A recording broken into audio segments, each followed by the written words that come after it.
नमस्कार दोस्तों, स्वागत है आपका आज के मुख्य समाचार में, जिसमें सबसे पहले सबसे बड़ी खबर में हम आपको बताएंगे कि प्रधानमंत्री मोदी की बात को पूरा करने में जुटे सीएम नायब सिंह सैनी, बीजेपी की घोषणाओं से कांग्रेस की बड़ी टेंशन। दूसरी बड़ी खबर में हम आपको बताएंगे बांग्लादेश में भारत का सख्त एक्शन, सभी भारतीय वीजा केंद्र अनिश्चित काल के लिए किए गए बंद। तीसरी बड़ी खबर में हम आपको बताएंगे हम मेहनत करने वाले लोग, मोदी सरकार में लोको पायलट को क्या मिली सुविधा, रेल मंत्री ने राहुल गांधी को दिया जवाब। चौथी बड़ी खबर में हम आपको बताएंगे ये मुस्लिम विरोधी नहीं, संसार मंदिर में फर्क, मोदी सरकार के बिल का जेडीयू ने कर दिया समर्थन। पांचवी बड़ी खबर में हम आपको बताएंगे सीमा पर नापाक हरकत करने लगा पाकिस्तान, सीडीएस अनिल चौहान ने कहा पीर पंजाल रेंज में अचानक बढ़ा गतिरोध। जी हाँ दोस्तों, इस प्रकार की कई खबरों को बताएंगे विस्तार से, लेकिन उससे पहले अगर आपको भी प्रधानमंत्री मोदी आप भी ऐसा मानते हैं कि प्रधानमंत्री मोदी के नेतृत्व में भारत नई ऊंचाइयों को छुड़ा और भारत की सेना पाकिस्तान के हर एक मंसूबे पर फेरेगी पानी, तो वीडियो जलाएगा, कमेंट में लिखिए जय हिंद जय भारत। रुकते पहली बड़ी खबर की तरफ। प्रधानमंत्री मोदी की बात को पूरा करने में जुटे सीएम नायब सिंह सैनी, बीजेपी की घोषणाओं से कांग्रेस की बड़ी टेंशन। जी हाँ दोस्तों, हम आपको बता दें कि प्रधानमंत्री नरेंद्र मोदी की बताई गई 4 जातियों यानी गरीब, युवा, किसान और महिला के लिए कल्याणकारी घोषणाओं का पिटारा खोलने में जुटे हरियाणा के मुख्यमंत्री नायब सिंह सैनी की विकास की नई गाथा लिखने के साथ साथ हरियाणा के राजनीतिक समीकरणों को भी पूरी तरह बदलने में लगे हैं। बुधवार को पांडु पिंडारा की धरती जिंद में जब 30,000 से ज्यादा माताओं बहनों के बीच नायब सिंह सैनी पहुंचे तो उनकी कोथली में माता और बहनों के लिए केवल खील बतासे ही नहीं थे, बल्कि घोषणाओं का एक ऐसा पिटार था जिसमें प्रदेश के करीब 50 लाख माता और बहनों के लिए अनेक तोहफे थे। मुख्यमंत्री ने एक ही घोषणा से 40 लाख परिवारों को 500 रुपए में गैस सिलेंडर देने का ऐलान किया। विवाह शगुन की राशि को 41,000 से बढ़ाकर 71,000 कर दिया। यहाँ उन्होंने 3 लाख किशोरियों और छात्राओं को फ्री सैनिटरी पैड देने की भी घोषणा की। उज्ज्वला योजना के तहत जिस परिवार को कनेक्शन मिला है उन सभी को गैस का सिलेंडर अब केवल 500 रुपए में मिलेगा। इन बड़ी घोषणाओं से माता और बहनों को मुख्यमंत्री ने बड़ी राहत दी है। सीएम सैनी ने ठीक 4 दिन पहले कुरुक्षेत्र में किसानों की हर फसल का दाना एमएसपी पर खरीदने का वादा किया था। मोटर और ट्रांसफार्मर जैसी जुड़ी किसानों की समस्याओं को उन्होंने एक ही लाइन में हल कर दिया। हरियाणा देश का पहला ऐसा राज्य बन गया जहां अब हर फसल एमएसपी पर खरीदी जाएगी। लोकसभा चुनाव के दौरान प्रधानमंत्री नरेंद्र मोदी ने जातिवाद ताकतों को चुनौती देते हुए कहा था कि उनके लिए देश में सिर्फ 4 जातियां, युवा, महिला, गरीब और किसान। आचार संहिता हटने के महज 2 दिन के अंदर मुख्यमंत्री नायब सिंह सैनी ने इन चारों जातियों के कल्याण के लिए प्रदेश सरकार का खजाना खोल दिया है। अक्टूबर में होने वाले विधानसभा चुनाव और उससे पहले मुख्यमंत्री ने यह जाहिर कर दिया कि हरियाणा लोक कल्याणकारी राज्यों में देश में सबसे प्रथम है। लोकसभा चुनाव की आचार संहिता हटने के बाद नायब सिंह सैनी सरकार ने कोर्ट में फंसे सभी भर्तियों को सुलझाने पर तेजी से काम किया। दोस्तों, आप यह समझते हैं कि प्रधानमंत्री मोदी के नेतृत्व हर राज्य चल रहा है विकास की राह पर, तो वीडियो लाइक और कमेंट में लिखिए जय। अगली बड़ी खबर की तरफ। बांग्लादेश में भारत का सख्त एक्शन, सभी भारतीय वीजा केंद्र अनिश्चित काल के लिए किए गए बंद। जी हाँ दोस्तों, हम आपको बता दें कि बांग्लादेश में शेख हसीना के प्रधानमंत्री पद से इस्तीफा देकर देश छोड़ने के बाद हिंसक घटनाएं और बढ़ गए। देश में हिंदू मंदिरों, घरों और व्यापारिक प्रतिष्ठानों में तोड़फोड़ की जा रही है। यही नहीं, राजधानी ढाका, चंडगांव और कुलाना समेत अन्य क्षेत्रों में हिंदुओं को निशाना बनाया जा रहा है। महिलाओं पर भी हमले किए गए हैं। इस बीच बांग्लादेश में भारतीय दूतावास ने तेजी से बदल रहे हालात के बीच बड़ा कदम उठाया। भारत ने बांग्लादेश में एम्बेसी का वीजा सेंटर अगले ऑर्डर तक बंद कर दिया है। हिंसा को देखते हुए भारतीय दूतावास की सुरक्षा भी बढ़ा दी गई है। एक महत्वपूर्ण घटनाक्रम में भारतीय वीजा आवेदन केंद्र यानी कि IVAC ने घोषणा की है कि सभी केंद्र अस्थिर स्थिति के कारण अनिश्चित काल तक बंद रहेंगे, क्योंकि कई सप्ताह तक चले घातक विरोध प्रदर्शन के परिणाम स्वरूप पूर्व प्रधानमंत्री शेख हसीना को पद से हटा दिया गया और अंतरिम सरकार का गठन हुआ जो जल्द होने की संभावना है। IVAC बांग्लादेश के ऑनलाइन पोर्टल पर एक बयान में कहा गया है कि अस्थिर स्थिति के कारण IVAC अगली सूचना तक बंद रहेंगे। अगले आवेदन तिथि SMS के माध्यम से सूचित की जाएगी और अनुरोध है कि पासपोर्ट अगले कार्य दिवस पर प्राप्त करें। भारत ने बांग्लादेश और भारतीय उच्चायोग और चंडगांव, राजशाही, खुलना और सिलहट में वाणिज्य दूतावास में अपनी राजनयिक उपस्थिति कम कर दी है। बड़ी खबर की तरफ। हम मेहनत करने वाले लोग हैं, मोदी सरकार में लोको पायलट को क्या मिली सुविधाएं, रेल मंत्री ने राहुल गांधी को दिया जवाब। जी हाँ दोस्तों, हम आपको बता दें कांग्रेस नेता राहुल गांधी ने कुछ दिनों पहले संसद भवन परिसर में लोको पायलट के एक प्रतिनिधि मंडल से मुलाकात की थी। कांग्रेस सांसदों ने लोको पायलट की मुलाकात रेल मंत्री अश्विनी वैष्णव से भी करवाई। उन्होंने इस मुलाकात का एक वीडियो भी सोशल मीडिया पर शेयर किया। राहुल गांधी ने वीडियो पोस्ट करते हुए लिखा कि आज संसद भवन में लोको पायलट से फिर मुलाकात हुई, जहां उन्होंने पर्याप्त आराम और कैबिन में बुनियादी सुविधाओं की अपनी मांग को दोहराया। प्रतिदिन रेल में सफर करने वाले करोड़ों रेल यात्रियों को सुरक्षा के लिए यह अत्यंत आवश्यक है और बिल्कुल जायज अनुरोध है। राहुल गांधी के पोस्ट पर रेल मंत्री ने प्रतिक्रिया दी। रेल मंत्री ने राहुल को पोस्ट को रिपोस्ट करते हुए लिखा, कांग्रेस के काल से आज हम भारतीय रेलवे को एक बेहतर स्थिति में लाने में कामयाब हुए। लोको पायलट के लिए सुविधाओं में 2014 के बाद निरंतर सुधार हुआ है और आगे भविष्य में भी उन्हें और ज्यादा सुविधाएं देने में हम तत्पर है। याद रहे, हम मेहनत करने वाले लोग हैं। रेल मंत्री ने पोस्ट में कुछ आंकड़े भी शेयर किए हैं। उन्होंने जानकारी दी कि साल 2004 से लेकर 2014 तक लोको पायलटों के लिए एसी वाले रेस्टिंग रूम्स की संख्या 0 थी, जो अब 558 हो चुकी है। वहीं पहले एसी कैबिन वाले इंजन की संख्या और वॉशरूम वाले कैबिन की संख्या 0 थी। 2014 से लेकर 2024 तक इनकी संख्या क्रमशः 7075 और 815 हो गए। उन्होंने कहा कि रनिंग रूम्स में लोको पायलट के लिए फुट मसाज की भी व्यवस्था है, जिसकी कांग्रेस नेताओं ने आलोचना की थी। दोस्तों, अगर आप यह मानते हैं कि प्रधानमंत्री मोदी के नेतृत्व में देशवासियों के हित में लिए जा रहे कई अहम फैसले, तो वीडियो लाइक और कमेंट अपनी राय जरूर बताइए। अगली खबर की तरफ। ये मुसलमान विरोधी नई संस्था और मंदिर में फर्क, मोदी सरकार के बिल का जेडीयू ने कर दिया समर्थन। जी हाँ दोस्तों, हम आपको बता दें कि वक्फ बोर्ड में पारदर्शिता को लेकर केंद्र सरकार की ओर से नया बिल लाया गया। गुरुवार को लोकसभा में वक्फ संशोधन बिल 2024 पेश कर दिया गया। कानून मंत्री किरण रिजिजू ने यह बिल लोकसभा में पेश किया। जैसे ही ये बिल सदन के पटल पर रखा गया, कांग्रेस, टीएमसी, डीएमके और सपा समेत प्रमुख विपक्षी दलों ने विधेयक का विरोध किया। वहीं एनडीए में शामिल जेडीयू ने बिल का सपोर्ट कर दिया।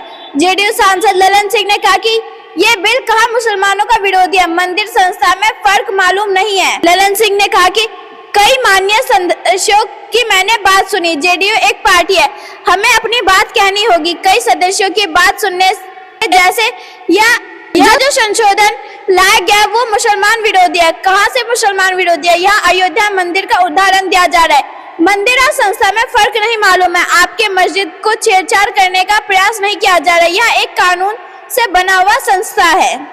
ललन सिंह ने कहा कि उस संस्था को पारदर्शी बनाने के लिए कानून बनाया जा रहा है। कोई निरंकुश, कोई भी कानून से, वक्फ बोर्ड किसी कानून से बना है। कानून से बना कोई भी संस्था निरंकुश होगा तो उसमें सरकार को हक है कानून बनाने का। इसका मंदिर से क्या मतलब है? कोई धर्म के नाम पर बंटवारा नहीं हो रहा। दोस्तों, अगर आप भी जेडीयू सांसद के बात से सहमत हो तो वीडियो लाइक और कमेंट अपनी राय जरूर बताइए। रुकत बड़ी खबर की तरफ। सीमा पार नापाक हरकत करने लगा पाकिस्तान, सीडीएस अनिल चौहान ने कहा पीर पंजाल रेंज में अचानक बढ़ा गतिरोध। जी हाँ दोस्तों, हम आपको बता दें कि भारत और पाकिस्तान के बीच एक बार फिर से सीमा पर तनाव बढ़ने लगा। भारतीय सशस्त्र बलों के चीफ ऑफ डिफेंस स्टाफ यानी कि सीडीएस अनिल चौहान ने गुरुवार 8 अगस्त को कहा कि पीर पंजाल क्षेत्र में अचानक से गतिरोध बढ़ा है। सीडीएस ने कहा कि बांग्लादेश में हो रहे हिंसा की वजह से चिंताएं पैदा हो गई। उन्होंने ये भी कहा कि पड़ोसी देश में सत्ता में हुए बदलाव के बीच दूसरे देशों के बीच भी सीमा पार तनाव पहले से ही कायम है। एक रिपोर्ट के मुताबिक दिल्ली में मिलिट्री एम्यूनिशन को लेकर आयोजित कॉन्फ्रेंस में बोलते हुए सीडीएस अनिल चौहान ने कहा कि भारत के पास सुरक्षा चुनौतियों का अपना हिस्सा है। हम पहले से जम्मू कश्मीर में पाकिस्तान के जरिए छेड़े हुए प्रॉक्सी वॉर से निपट रहे। इसमें अब अचानक से पीर पंजाल रेंज में इजाफा देखने को मिला। उन्होंने आगे कहा कि चीन के साथ लंबे समय से चला आ रहा सीमा विवाद अभी खत्म नहीं हुआ है। सीडीएस अनिल चौहान ने बांग्लादेश हिंसा का जिक्र करते हुए कहा कि हम इस वक्त 2 प्रमुख चुनौतियों का सामना कर रहे हैं, जिसमें हमारे पड़ोस में अस्थिरता भी हमारे लिए चिंता की एक और वजह। भारत जैसे बड़े देश के लिए सुरक्षा संबंधी बहुत बड़ी समस्या होती है। उन्होंने आगे कहा कि भारत जैसा देश युद्धक हथियारों के लिए विदेशी आयात पर निर्भर नहीं रह सकता, खास तौर पर तब जहां वैश्विक सुरक्षा और सरकार हमेशा अस्थिर स्थिति का सामना करती है। सीडीएस अनिल चौहान का बयान ऐसे समय पर सामने आया जब जम्मू कश्मीर में आतंकी घटनाओं में काफी ज्यादा इजाफा देखने को मिला है। जुलाई के महीने में कई आतंकी घटनाएं हुई जिनमें सेना के कई जवान भी शहीद हुए। सिर्फ इतना ही नहीं बल्कि उनका बयान ऐसे मौके पर भी आया जब बांग्लादेश राजनीतिक उथल पुथल का सामना कर रहा है। शेख हसीना पीएम पद से इस्तीफा देकर भारत में शरण ली हुई है। फिलहाल सेना ने बांग्लादेश की कमान संभाली हुई है। दोस्तों, अगर आप भी ऐसा मानते हैं कि भारत की सेना पाकिस्तान के हर मंसूबों पर फेरेगी पानी तो वीडियो लाइक और कमेंट अपनी राय जरूर बताइए। रुकते अगली बड़ी खबर की तरफ। चुनाव आयोग की टीम पहुंची श्रीनगर। राजनीतिक दलों ने जल्द चुनाव कराने के दिए सुझाव। जी हाँ दोस्तों, हम आपको बता दें कि केंद्रीय चुनाव आयोग यानी कि ईसीआई ने गुरुवार को जम्मू कश्मीर पहुंचे।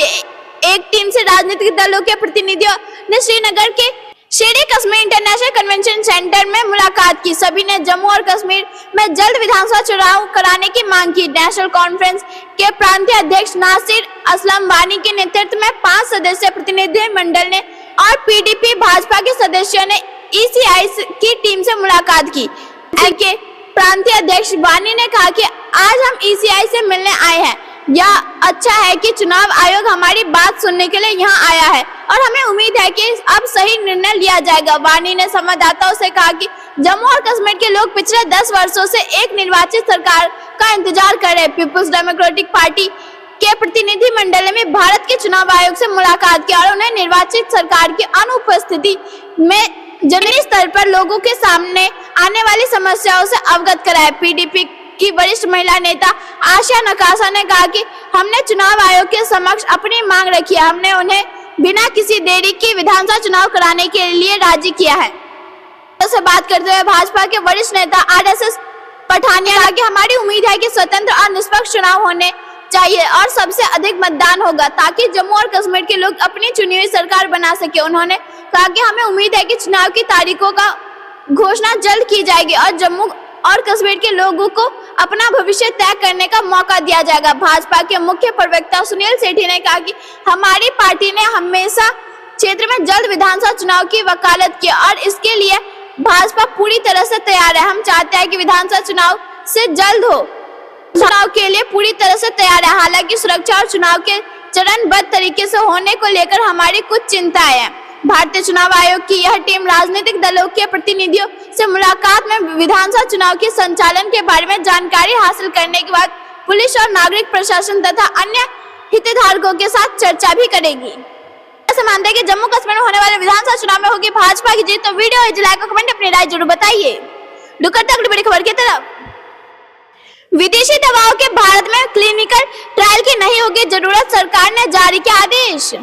जी हाँ दोस्तों, हम आपको बता दें कि केंद्रीय स्वास्थ्य मंत्रालय ने एक नया आदेश जारी किया। इसके मुताबिक दुनिया के 5 देशों और यूरोपीय यूनियन के किसी भी देश में यदि किसी दवा का क्लिनिकल ट्रायल होता है और उस दवा को वहां के रेगुलेटरी अथॉरिटी को मंजूरी मिलती है तो उस दवा को भारतीय बाजार में सीधे प्रयोग में लाया जा सकता है। इसके लिए new drug and clinical trial rule 2019 के रूल 101 में बदलाव लाया गया है। केंद्रीय स्वास्थ्य मंत्रालय का मानना है कि देशी कंपनियों के सरकार के इस फैसले का बेसब्री से इंतजार था। साथ ही इससे गंभीर बीमारियों की दवा भी आसानी से उपलब्ध हो पाएगी। स्वास्थ्य मंत्रालय के अधिकारियों का दावा है कि सरकार के इस फैसले से दवाओं के रेगुलेटरी प्रोसेस में जो रिसोर्स खर्च होता था उसमें बचत होगी, जिसका उपयोग किसी और काम में जा सकता है। दावा यह भी किया जा रहा है कि भारतीय दवा उद्योग वॉल्यूम से वैल्यू की ओर बढ़ रहा है। ऐसे में सरकार का यह कदम मील का पत्थर साबित होगा। सरकार ने इस बात का भी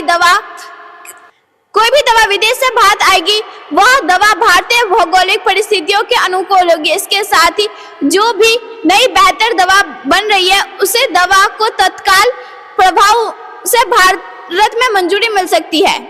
स्वास्थ्य मंत्रालय के सूत्रों की माने तो UK, US, Australia, Japan, Canada और ईयू के देशों में आने वाली दवाओं को देशी क्लिनिकल ट्रायल से नहीं गुजरना पड़ेगा। वहां के देश में कोई भी दवा यदि क्लिनिकल ट्रायल से गुजर चुकी है तो उसे भारतीय फील्ड ट्रायल से नहीं गुजरना होगा। स्वास्थ्य मंत्रालय का दावा है कि ऐसा करने से दवाओं के उपयोग और रिसोर्स में काफी सुगमता आएगी। केंद्रीय स्वास्थ्य मंत्रालय का दावा है कि केंद्र सरकार के इस फैसले से दुर्लभ बीमारियों के लिए औषधियां यानी कि orphan drugs for rare disease और सेल्युलर थेरेपी उत्पाद यानी कि gene and cellular therapy products, महामारी की स्थिति में उपयोग की जाने वाली नई दवाएं, विशेष रक्षा उद्योग के लिए उपयोग किए जाने वाली नई दवाएं का फायदा होगा। रुकते अगली बड़ी खबर की तरफ। लोकसभा में वक्फ संशोधन विधेयक 2024 पेश, विपक्ष का विरोध दरकिनार, बोर्ड में व्यापक बदलाव लाएगा यह बिल।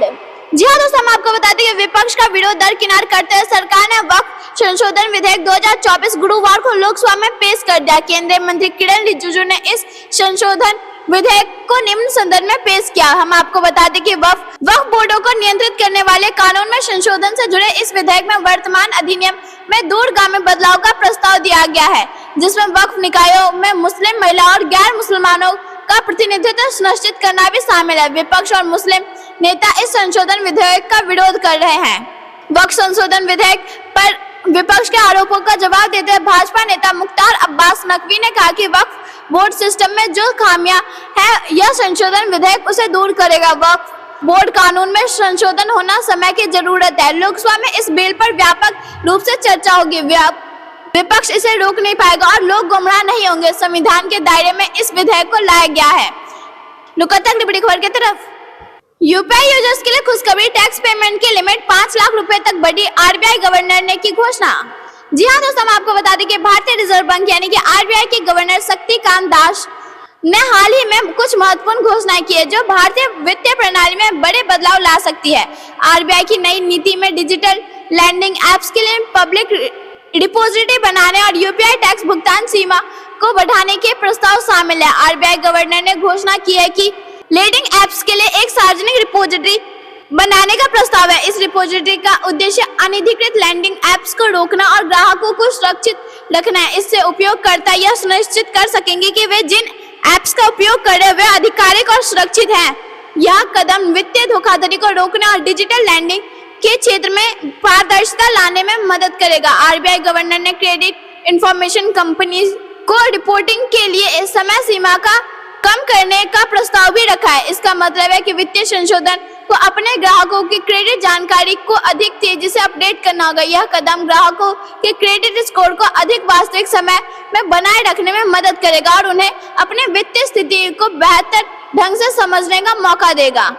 आरबीआई गवर्नर ने यूपीआई के माध्यम से टैक्स भुगतान की सीमा को वर्तमान 1 लाख रुपए से बढ़ाकर 5 लाख रुपए का प्रस्ताव रखा। यह कदम व्यापारियों और ग्राहकों के लिए बड़ी राशि के लेन देन को और भी सरल और सुविधाजनक बनाएगा। यूपीआई के माध्यम से टैक्स भुगतान की सीमा बढ़ने से डिजिटल पेमेंट को बढ़ावा मिलेगा और कैशलेस इकोनॉमी की और कदम बढ़ेगा। आरबीआई गवर्नर ने यूपीआई में डेलीगेटेड भुगतान की सुविधा को भी पेश करने का प्रस्ताव रखा है। इसका मतलब है कि उपयोगकर्ता किसी अन्य व्यक्ति को अपने यूपीआई अकाउंट से भुगतान करने का अधिकार दे सकेंगे। यह सुविधा विशेष रूप से व्यावसायिक और पारिवारिक लेन देन के लिए उपयोगी होगी, जहां कई बार एक ही अकाउंट से विभिन्न लोगों को भुगतान करना होता है।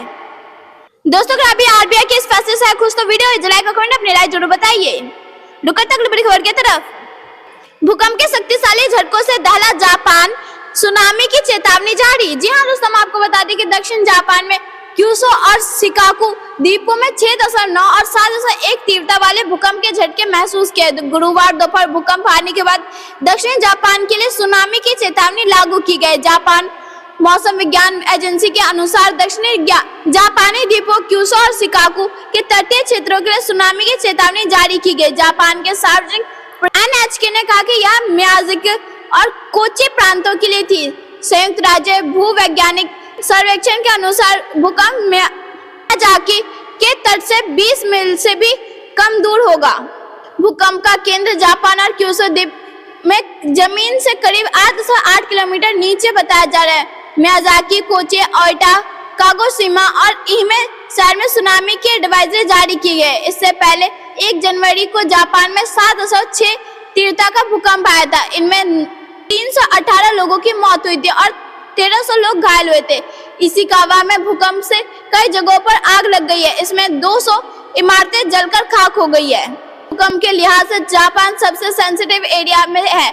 ये 2 टेक्टोनिक के जंक्शन के पास स्थित है। इशिकावा प्रांत जहां भूकंप आया है, महासागर के चारों ओर भूकंपीय लाइनों की और घोड़े की नाल के आकार की श्रृंखला रिंग ऑफ फायर एक करीब स्थित है। रिंग ऑफ फायर ऐसा इलाका है जहां प्लांट्स के साथ टेक्टोनिक प्लांट्स भी मौजूद है। ये प्लेट्स आपस में टकराती है तो भूकंप आता है, इनके आसार से सुनामी आती है और वोल्केनो भी फटता है। दुनिया के 90% भूकंप इसी रिंग ऑफ फायर में आते हैं। यह क्षेत्र 40,000 किलोमीटर में फैला है। दुनिया में जितने सक्रिय ज्वालामुखी है, इनमें से 75% इसी क्षेत्र में है। एनसीईआरटी की पाठ्य पुस्तकों से प्रस्तावना हटाने के आरोप पर कोई ठोस आधार नहीं, धर्मेंद्र प्रधान का बयान।